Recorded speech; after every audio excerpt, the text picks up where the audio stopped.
Bismillahirrahmanirrahim. Assalamualaikum warahmatullahi wabarakatuh.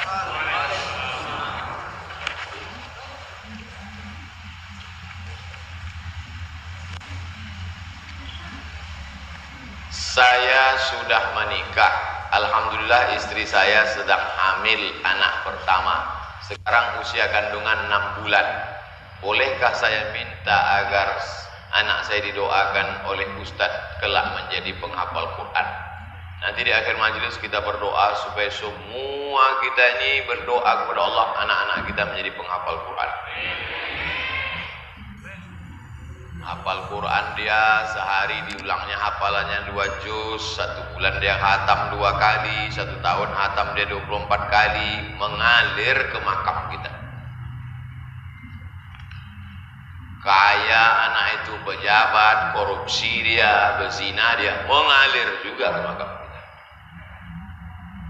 Saya ingin bertanya, saya terlambat sholat maghrib, lalu pada tasyahud akhir saya lupa menambah rakaat. Bertimpa-timpa nih.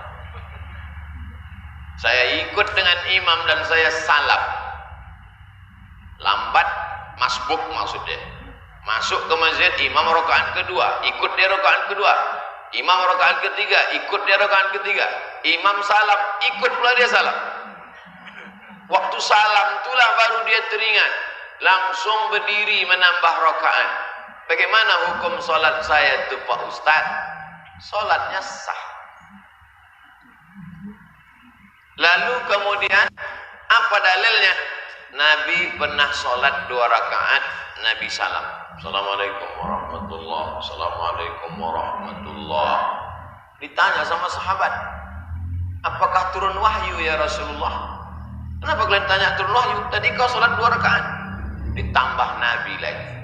Hikmah Nabi dibuat Allah lupa supaya mengajarkan umatnya yang lupa tahu bagaimana cara melanjutkan sholat kalau terjadi. Coba kalau Nabi Muhammad SAW tak pernah lupa.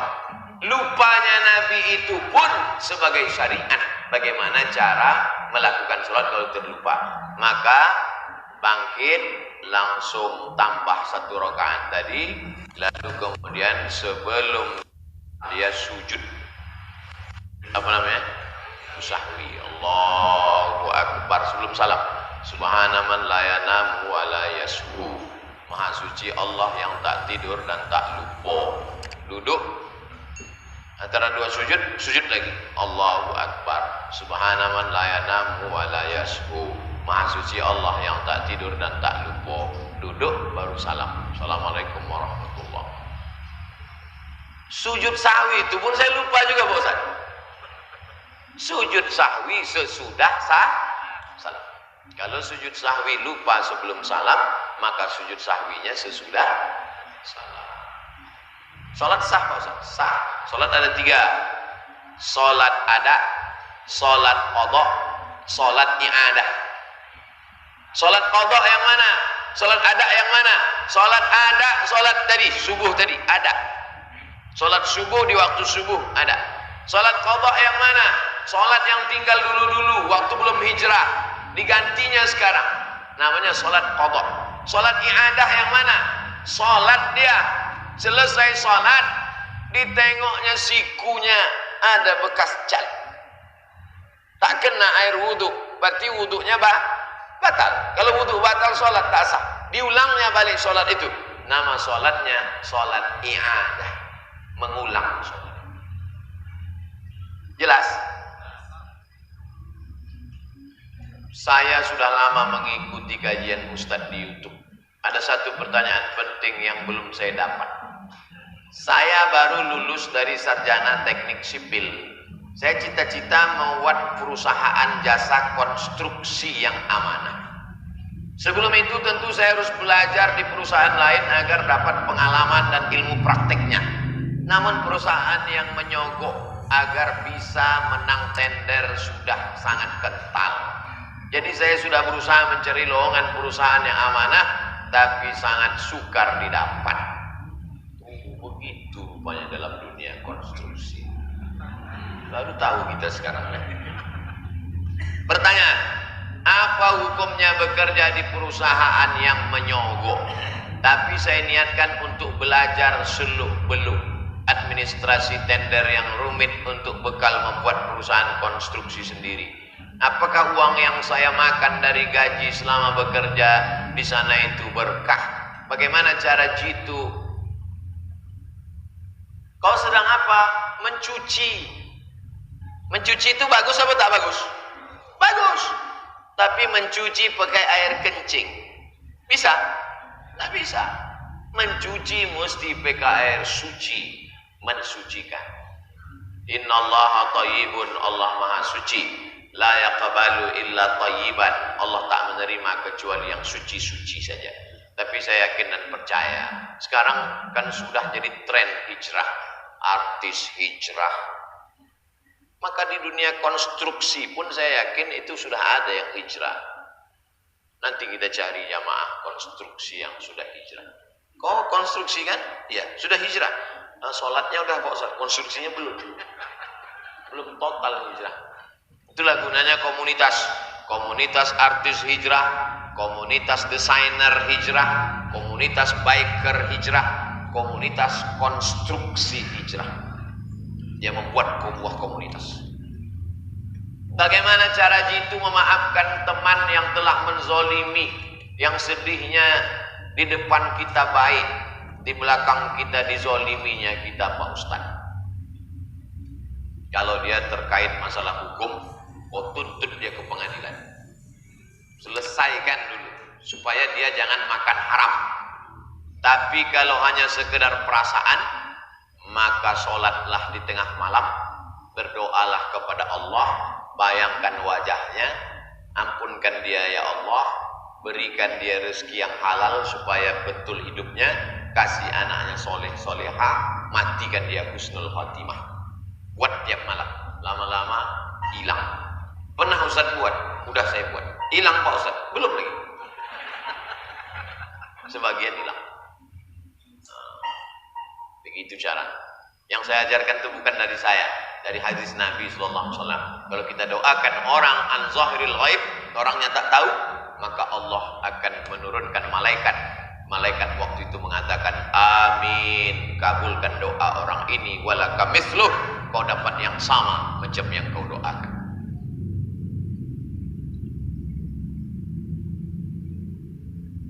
Nama saya tak saya sebut, dari Lampung. Saya bangkrut usaha, sampai ini banyak hutang termasuk riba. Tak ada yang bisa membayarnya Pak Ustaz. Datang sahabat mengadu dililit hutang.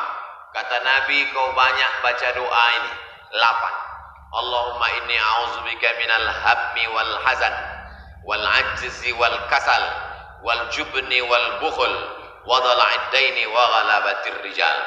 Allahumma inni a'udzubika minal hammi, jauhkan aku dari kesusah hati, wal hazan, kesulitan, wal jubni, pengecut, wal bukhul, pelit, wa dhala'id daini wa ghalabatir rijal. Hammi wal hazan, ajzi, lemah, wal kasal, malas, wal jubni, pengecut, wal bukhul, pelit, dhala'id dain, dililit utang, wa ghalabatir rijal, dikuasai orang lain. Apakah Nabi hanya mengajarkan doa saja? Tidak. 8 asnaf zakat, salah satunya untuk orang yang dililit hutang.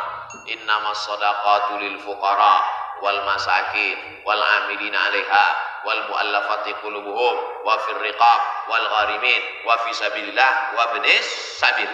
Sesuai antara jumlah doa dengan usaha, sesuai antara zahir dan batin. Yang paling besar keutamaan menolong orang yang lepas dari utang. Saya jumpa jamaah, dia dalam kesulitan, nanya sama Ustadz, apalah yang bisa melepaskan kesulitan saya nih Pak Ustadz? Kata Ustadz dia, pergi kau ke kampung, cari di kampung itu orang yang tak sanggup keluar rumah, sampai tak sanggup menatap wajah yang punya warung, saking banyak utangnya, lalu kau bayarkan utangnya tanpa dia tahu siapa yang membayar. Akhirnya pergilah jamaah nih ke kampung, Carinya kampung-kampung, pergi dia ke warung. Pak, siapa yang paling banyak utangnya di sini, yang sampai malu belanja lagi? Nah ini orangnya, saya bayarkan. Tapi kasih tahu dia bahwa ada orang bayar, jangan kasih tahu orangnya. Akhirnya dilepaskan Allah segala kesulitan hidup saya, Pak Ustaz. True story, kisah nyata. Yang mau mengamalkan silakan, yang tak mau mengamalkan, tengok aja dah. Man yassara an mu'sirin yassarallahu anhu yaumal qiyamah. Siapa yang memudahkan kesulitan orang, dimudahkan Allah urusannya di hari kiamat. Man farraja an muslimin kurbatan min kurabid dunya, farrajallahu anhu kurbatan min kurabi yaumil qiyamah. Siapa yang melepaskan kesulitan di dunia satu orang, dilepaskan Allah kesulitannya pada hari kiamat. Wallahu fi aunil abdi ma kana al-abdu fi auni akhi. Allah akan tetap menolong seorang hamba selama hamba itu mau menolong saudara. Pertolongan Allah akan turun kalau kau mau menolong saudara. Bulan ini Yayasan Tabung Wakaf menolong fakir miskin, anak yatim dan duafa, panti asuhan 6 ton beras disalurkan dari masyarakat Pekanbaru supaya Allah menolong Pekanbaru dan umat Islam di Pekanbaru. Kirimlah ke nomor berikut ini. Yayasan Tabung Wakaf 6 ton. Bulan depan target ketua yayasan 12 kecamatan Pekanbaru. Di targetnya satu kecamatan 10 ton, 12 kecamatan 120 ton. Amin. Saya anggota, saya ikut aja. 120 ton kata ketua, sami'na, siap. Ustaz, apakah Allah menerima taubat seorang pendosa? Itulah yang kita bahas tadi. Innallaha la yaghfiru an yushraka bihi. Allah tak menerima taubat orang syirik. Wa yaghfiru ma duna dzalika liman yasha. Allah mengampunkan dosa selain itu. Saya pernah melakukan dosa besar, Ustaz. Pernah mengulangi dosa yang sama. Apakah Allah memberi saya istidraj? Apa yang harus kami lakukan supaya selalu dalam lindungan Allah? Istidraj, azab yang tertunda. Kau buat dosa tapi rezekimu lancar. Kau buat dosa tapi anakmu sehat. Kau buat dosa tapi jabatanmu tinggi. Berarti kau kena istidraj, azab yang tertunda. Mudah-mudahan kita jauh dari istidraj. Bagaimana bagi pelaku dosa? Mandi taubat. Habis mandi taubat, sholat sunat taubat. Usolli sunat taubat raka'ataini lillahi ta'ala. Kalau ada terkait dengan manusia, selesaikan, bayar, balikkan. Kepada Allah, taubat nasuha. Setelah bertaubat, ikut komunitas. Ikuti kajian-kajian Ustadz Al-Nom dan kawan-kawan. Namanya kajian Sunan Al-Mustafa. Membaca Sahih Al-Bukhari di masjid-masjid. Ikuti kajian para ustadz di Pekanbaru. Karena kalau tak ngaji, tanaman akan kering dan mati. Setelah ikut komunitas, insya Allah istiqomah. Setelah istiqomah, insya Allah husnul khatimah. Di masjid kami banyak Quran yang sudah robek-robek dalam bentuk lembaran yang sudah terpisah-pisah halamannya. Kami pengurus takut khawatir kalau dibuang anak-anak ke dalam tong sampah. Apa yang harus kami lakukan, Pak Ustadz? 2 cara. Pertama, disimpan di lemari khusus seperti lemari yang ada di Masjid Pulau Penyengat, menyimpan manuskrip-manuskrip kuno. Yang kedua, dibakar, tapi bukan di tong sampah. Bakar satu-satu sampai hilang betul tulisannya jadi abu. Habis. Jangan letakkan di tong sampah menghina. Bakar satu-satu sampai habis jadi abu, jadi tanah. Habis. Syukron, Ustaz, afwan. Kalau ada orang nyebut syukron, afwan. Ini ada ibu nih, syukron suami saya.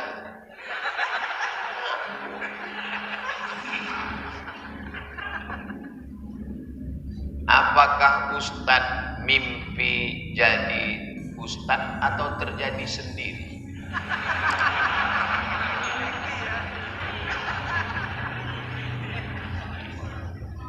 Rumah saya di tengah. Di sebelah kiri sekolah Arab. Di sebelah kanan sekolah SD. Kami dulu di kampung tidak menyebutnya madrasah ibtidaiyah, sekolah Arab. Bapak dulu nyebut sekolah Arab ya? Nah, sekolah Arab. Jadi dimasukkanlah, omak saya membawa ke SD. Sampai di SD, nama kepala SD itu Bu Ita. Nama suaminya Abdul Karim. Abdul Karim itu abang omak saya. Kak, anakku nih mau sekolah, kata omak saya. Oh, coba pegang telinga kiri gitu. Tak sampai megang telinga kiri. Anak kau ini nanti kalau cepat sekolah dia bodoh. Tapi anak ini mau sekolah terus. Akhirnya masuklah saya ke sekolah Arab. Masuk sekolah Arab, namanya Madrasah Ibtidaiyah An-Najah. Kelas 1, kelas 2, kelas 3. Sampai kelas 3 masalah. Saya bisa tulis Arab Melayu, bisa baca Arab Melayu, tapi tak tahu huruf Latin. Karena di Madrasah Ibtidaiyah itu pakai Arab Melayu. Arab Melayu macam yang tertulis di Pekanbaru, Jalan Sudirman. Dipindahlah ke SD. Karena Pak Cik saya ini somat nih kalau tak bisa tulis Latin nanti mau kerja apa dia, mau makan apa. Ya, orang dulu tuh pikirannya makan. Masuklah ke SD, tapi SD-nya pun SD Islam, SD Al-Wasliyah namanya. Sampai tamat SD. Habis itu masuk sekolah Sanawiyah, sekolah Arab juga. Habis itu masuk Aliyah, Aliyah Muallimin. Kelas 2-nya Muallimin, kelas 1-nya Darul Arafah, kelas 3-nya Nurul Falah Air Molek Indragiri Hulu. Jadi saya hampir tak pernah sekolah umum. Saya memang sudah diset oleh takdir dari awal jadi ustaz. Jadi saya ini bukan mendadak tiba-tiba jadi ustaz aja enggak. Cucu atuk saya 40 orang. Kata dia, cucuku yang satu nih, yang ini jangan kau kasih makan riba, jangan kau kasih makan harta warisan belum berbagi, nanti utak dia kolap.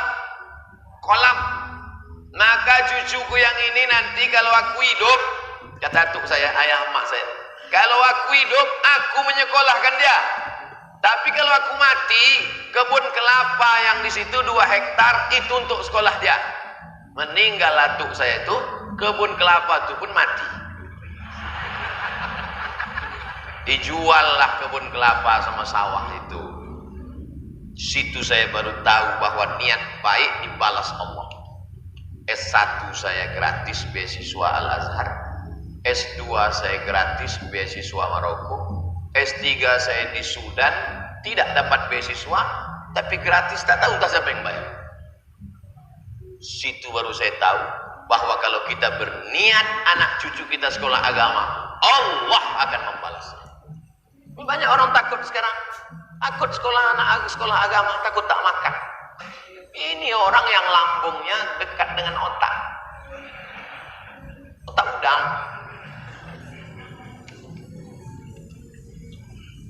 Ustadz boleh minta tanda tangan? Letakkan buku sini, nanti saya tanda tangan. Nanti saya tanda tangan.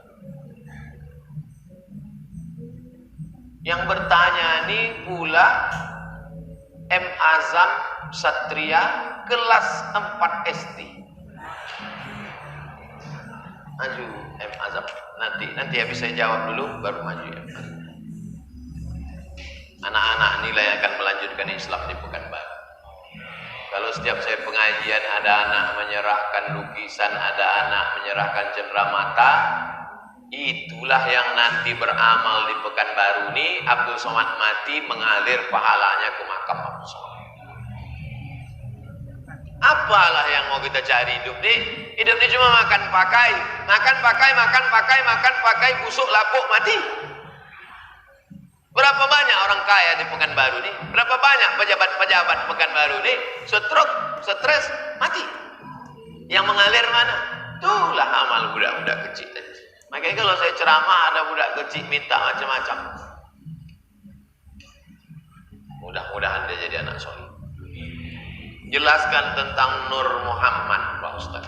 Nur Muhammad termasuk masalah khilafiyah. Satu konsep tasawuf mengatakan Allah menciptakan Nur Muhammad. Lalu dari Nur Muhammad itulah asal muasal dari alam semesta. Tapi di antara ulama akidah pun ikhtilaf tentang masalah itu, tak sepakat. Begitulah ringkasnya.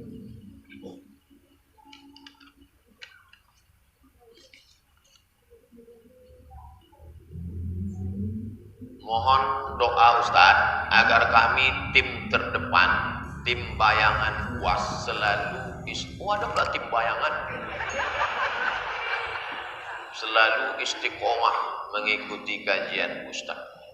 Tidak ada yang setia dalam hidup ini. Kalau gelap datang, bayanganmu pun meninggalkan dirimu. Dapat saya dari grup WhatsApp. Kalau gelap datang, ada bayang-bayang kita? Tidak ada. Kapan bayang-bayang itu ada? Ketika ada matahari. Maka yang perlu kita setia hanya pada amal soleh. Kalau kau setia dengan amal solehmu, duhamu, isyraqmu, tahajudmu, baca yasinmu, maka insya Allah saat tak ada bayang-bayang, amalmu itu akan tetap berada bersamamu di alam barzakh, tetap menemanimu di alam kubur sampai ke surga bersama Nabi Muhammad SAW. Cuman kita ini manusia biasa, karena waktu dengar ceramah di tengah masjid sama orang baik full, udah agak 2-3 hari hilang. Lumayan 3 hari Pak Ustaz. Aku saat keluar masjidnya error langsung Pak Ustaz. Itu makanya kita mesti banyak ikut kajian-kajian. Coba habis kajian ini, mana lagi kajian? Oh, kajian Dr. Saidul Amin masalah hati. Kajian Dr. Muardi Muhammad Saleh di Ar-Rahman masalah ini. Kajian, mesti perlu kajian.